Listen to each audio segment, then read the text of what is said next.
창세기 39장인데요. 7절 읽겠습니다. 그 후에 그의 주인의 아내가 요셉에게 눈짓하다가 동침하기를 청하니 요셉이 거절하며 자기 주인의 아내에게 이르되 내 주인이 집안의 모든 소유를 간섭하지 아니하고 다 내 손에 위탁하였으니 이 집에는 나보다 큰 이가 없으며 주인이 아무것도 내게 금하지 아니하였어도 금한 것은 당신뿐이니 당신은 그의 아내임이라. 그런즉 내가 어찌 이 큰 악을 행하여 하나님께 죄를 지으리이까. 아멘.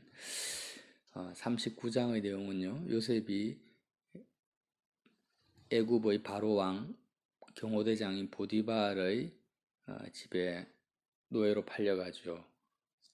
그런데 하나님께서 요셉과 함께 하심으로 형통했다고 계속 반복적으로 나오고 있습니다.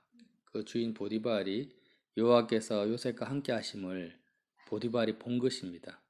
모든 요셉의 범사에 하나님이 함께 하시고 형통케 하심을 보고 가정 총무로 삼죠. 그래서 모든 소유를 다 요셉의 손에 위탁하니까 그때부터 더 하나님께서 보디발의 집과 그의 모든 소유물을 요셉이 주관하는 그 시점부터 요셉을 위하여서 보디발을 위한 것이 아니고요. 39장 5절에 보면 여호와께서 요셉을 위하여서 애굽 사람의 집에 복을 내리시고 그 복이 모든 소유에 미쳤다고 합니다.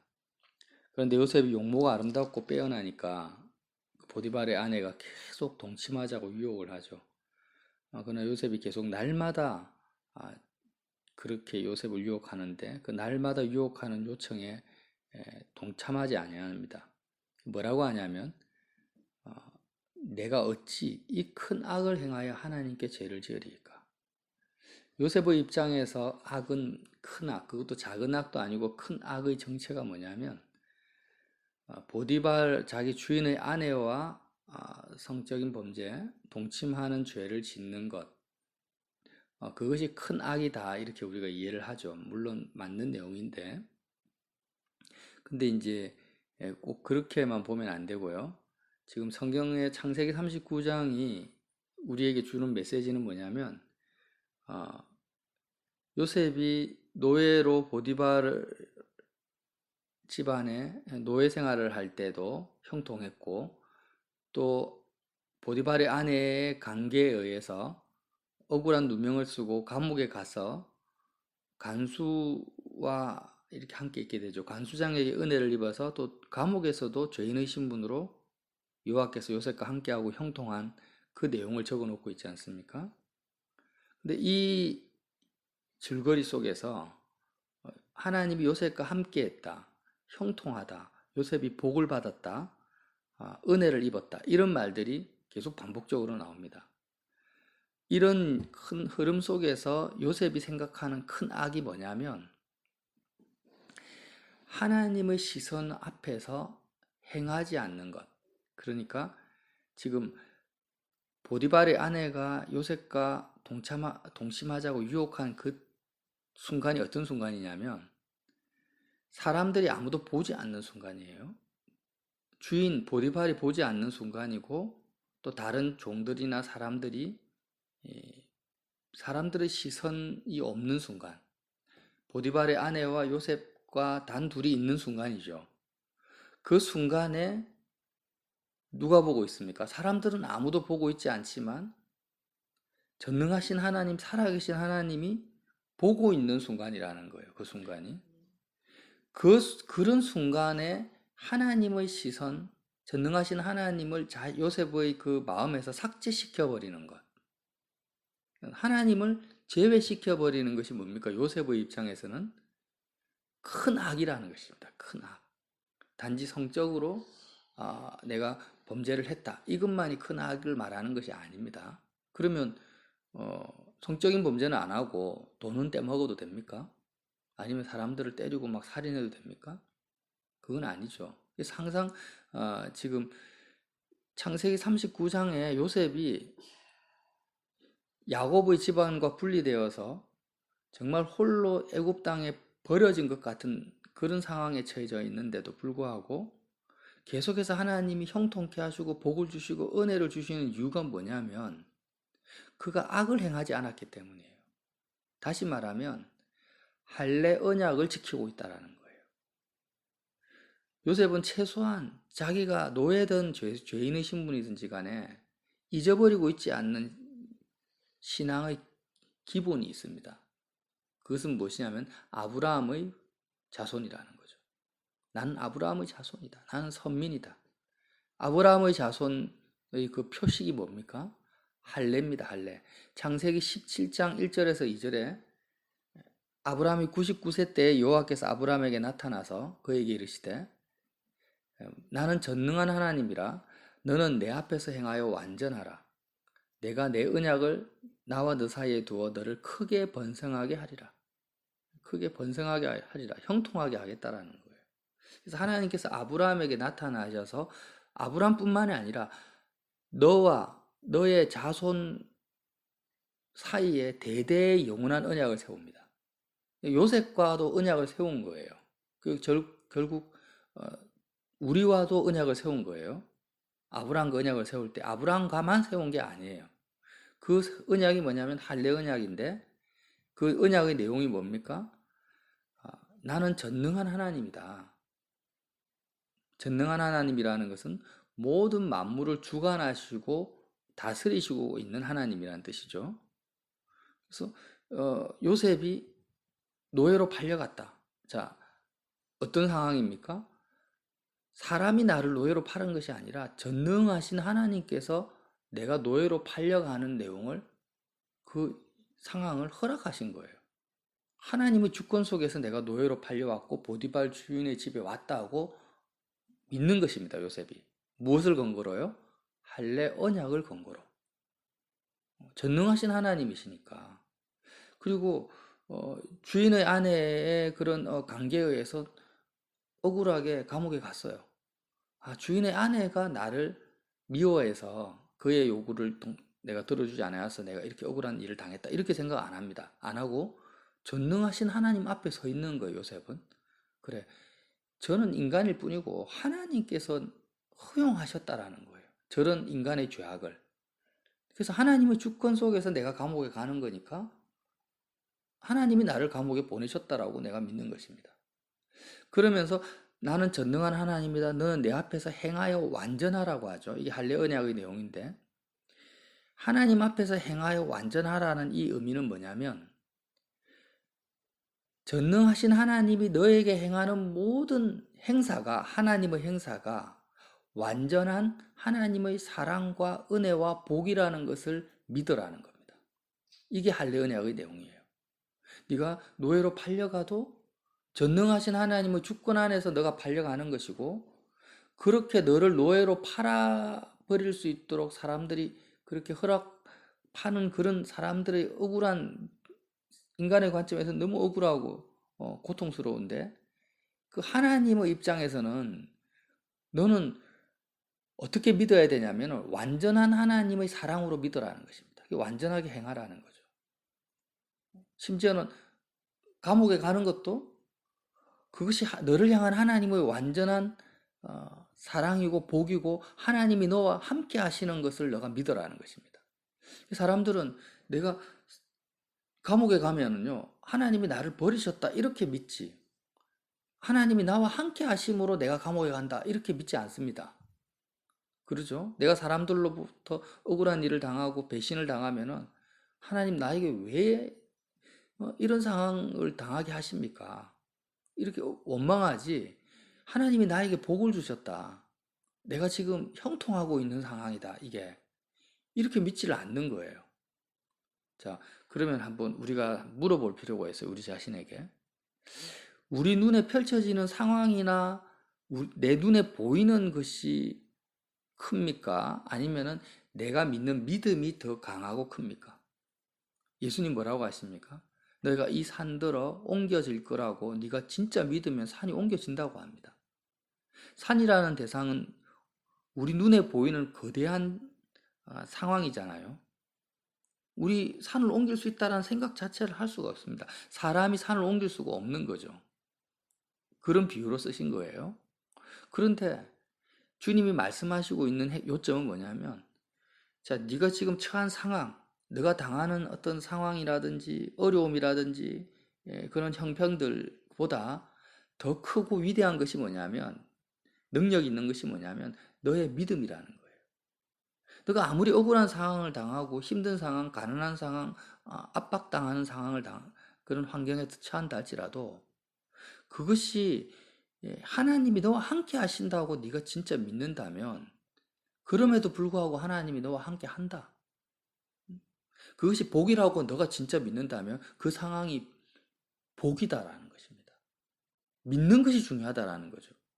그래서 병자들에게, 귀신 들린 사람들이나 이런 사람들이 예수님께 찾아왔을 때 주님이 뭐라고 하냐면 내가 너를 고칠 것을 믿느냐 이렇게 묻는 거예요. 네가 병든 상황, 불치병이 걸렸다고 사람들이 다 말합니다. 그러나 이것보다도 예수님의 관점에서는 뭐가 중요하냐면 너의 믿음이 더 중요하다라는 거예요. 너가 믿는 순간 그 상황은 바뀐다라는 것입니다.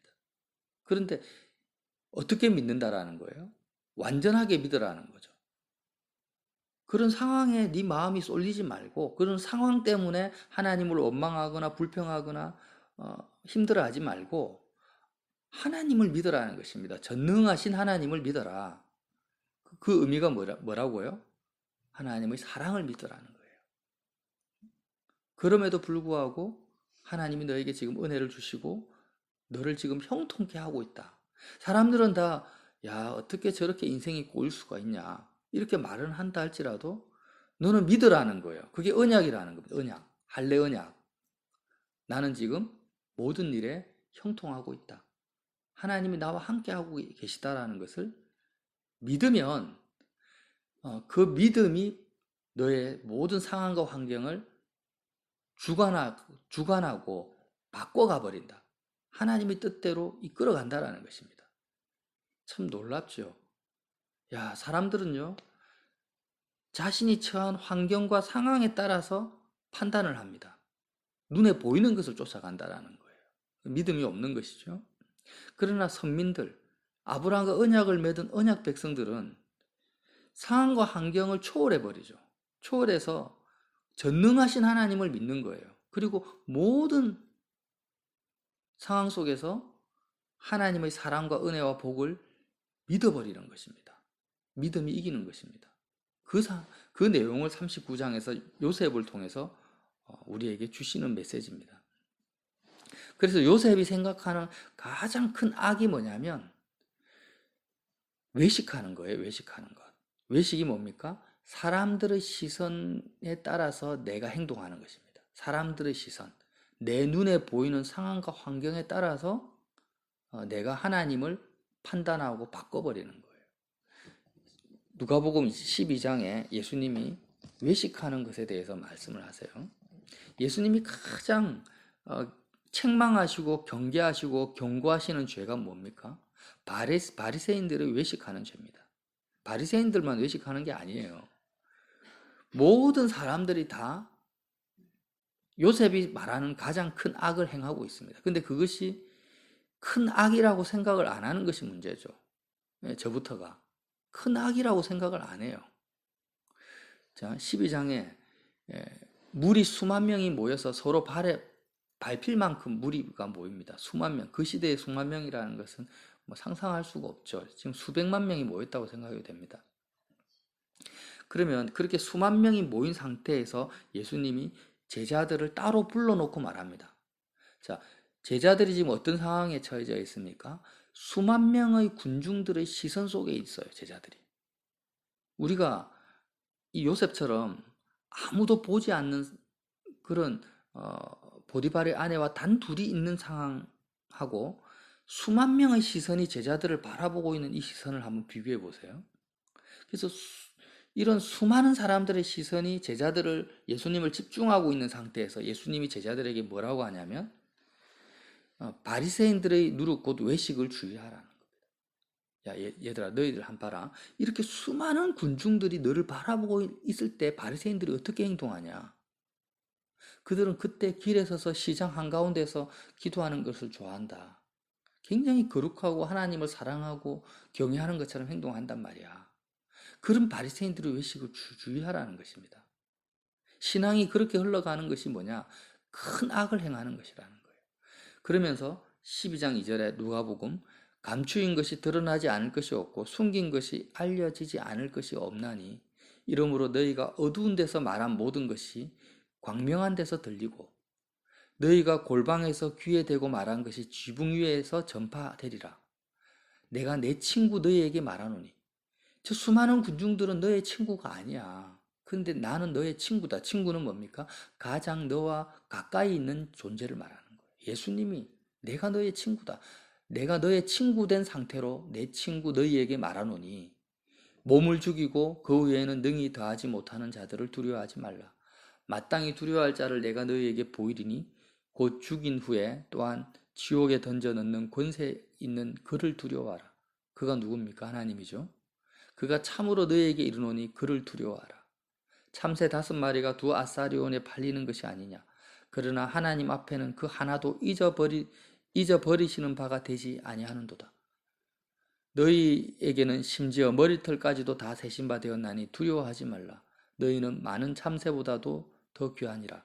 내가 또한 너희에게 말하노니 누구든지 사람 앞에서 나를 시인하면 인자도 하나님의 사자 앞에서 그를 시인할 것이요 사람 앞에서 나를 부인하는 자는 하나님의 사자들 앞에서 부인을 당하리라. 참새 5마리가 두아사리온, 가장 적은 화폐 단위 중에서 가장 적은 단위가 아사리온입니다. 가장 적은 돈에 팔립니다. 그는 하나님 앞에서는 그 하나도 잊어버리는 바가 되지 않는다. 이 무슨 말씀이에요? 하나님의 주권을 말하죠. 전능하신 하나님을 말해요. 지금 할례 언약을 말씀하시고 있는 거예요. 누가복음 12장에서. 너의 머리털까지도 다 세신 바 됐다. 참새 5마리가 두아사리온에 팔리는 것도 하나님이 주관하신다. 요셉이 이걸 믿었던 거예요. 내가 지금 참새에 팔리는 것, 내 머리털까지 세신 하나님이 전능하신 하나님인데 내가 노예로 지금 팔려가고 있고 보디발의 아내의 관계에 감옥에 들어가는 것을 하나님의 주권과 주관하심과 역사하심이 개입이 안 될 수가 없는 거예요. 이거는. 그러니까 요셉은 이런 전능하신 하나님 앞에서 누구를 더 두려워합니까? 그렇게 팔려가는 상황을 두려워하는 것도 아니고 자신을 감옥에 집어넣는 보디발을 두려워하는 것도 아닙니다. 하나님을 더 두려워하고 있다라는 거예요. 그러면서 어떻게 행합니까? 하나님의 시선 앞에서 보디발의 아내와 단둘이 있을 때 사람들이 자신을 보지 않는 것 때문에 범죄하는 것이 아니라 하나님의 시선을 두려워하면서요. 하나님의 사랑과 은혜를 온전히 믿었던 거죠. 하나님을 부인하지 않았던 것입니다. 그것을 하나님이 기록해 놓으신 거예요. 자, 우리는 이렇게 생각해야 됩니다. 우리 눈에 보이는 상황과 환경이 어려워지고 힘들어질 때 하나님이 나와 함께 하지 않는다라고 생각해서는 안 돼요. 그렇게 하면 그게 큰 악입니다. 그것이 외식이라는 거예요. 내가 혼자 있을 때 아무도 보지 않을 그 순간이 정말 중요한 순간인데 그때 하나님이 나와 함께 하신다라는 것을 내가 잊어버리면 그게 큰 악입니다.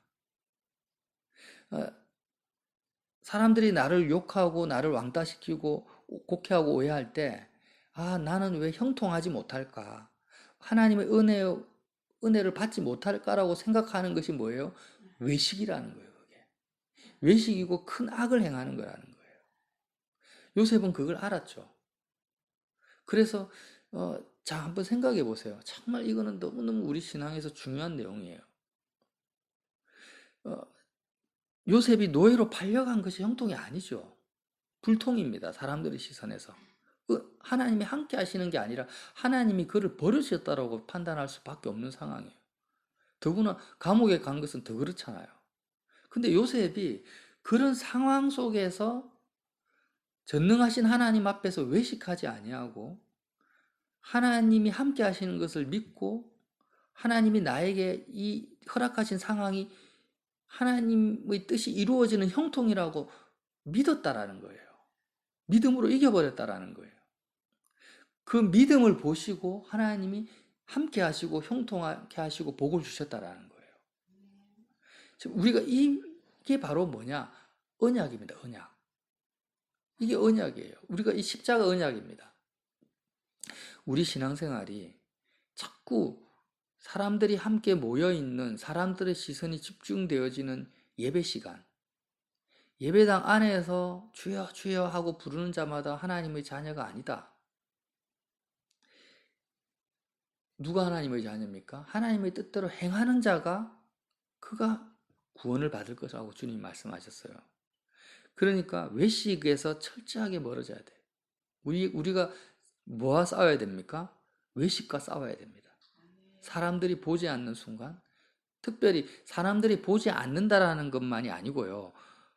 어려운 순간, 사람들의 그 판단 시선 앞에서 내가 힘들고 어렵고 외롭고 하나님이 나를 버렸다라고 생각되는 그런 상황들 앞에서 내가 어떻게 해야 됩니까? 하나님의 완전한 사랑을 믿어야 되고 붙들어야 됩니다. 이것이 바로 언약입니다.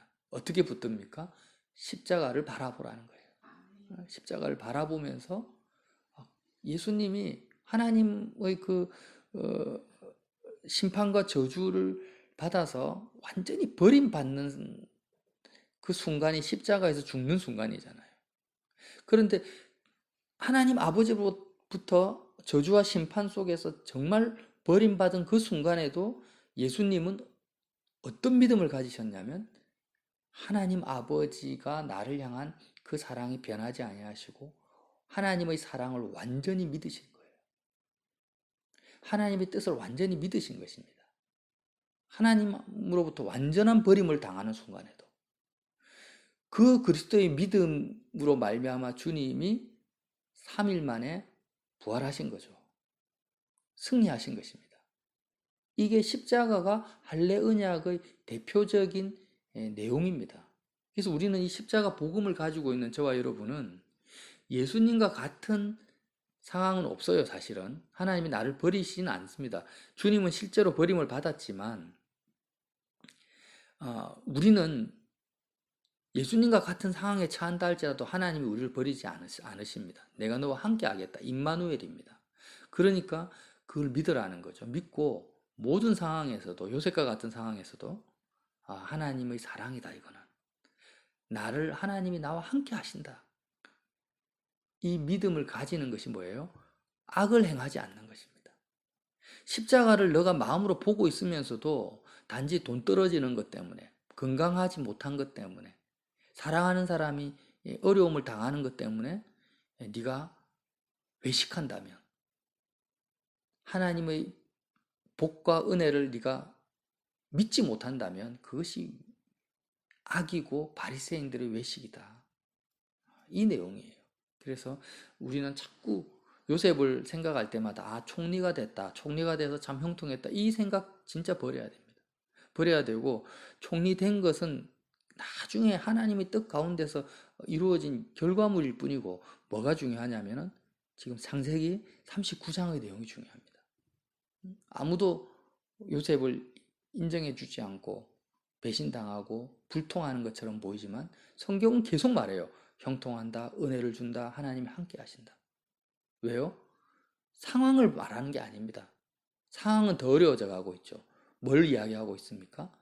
요셉의 믿음을 이야기하고 있는. 요셉이 지금 이런 상황에서도 언약의 하나님을 붙들고 있지 않느냐. 너도 요셉의 믿음을 쫓아가라.